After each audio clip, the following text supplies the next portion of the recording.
अस्सलामुअलैकुम दोस्तों, welcome back to our channel find Urdu. Oscillate.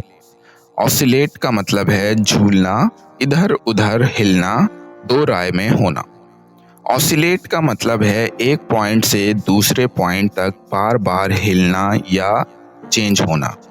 ये लफ्ज पेंडुलम, फैंस या सोच में उलझन के लिए इस्तेमाल होता है।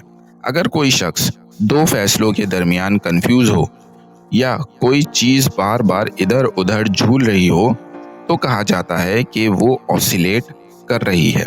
The fan oscillates to cool the entire room. Fan इधर उधर झूल कर पूरे कमरे को ठंडा करता था। तो दोस्तों, ऑसिलेट का मतलब है इधर उधर हिलना या दो चीजों के दरमियान बार बार बदलना। उम्मीद है अब आपको ऑसिलेट का मतलब समझ में आ गया होगा। मिलते हैं नेक्स्ट वीडियो में। शुक्रिया।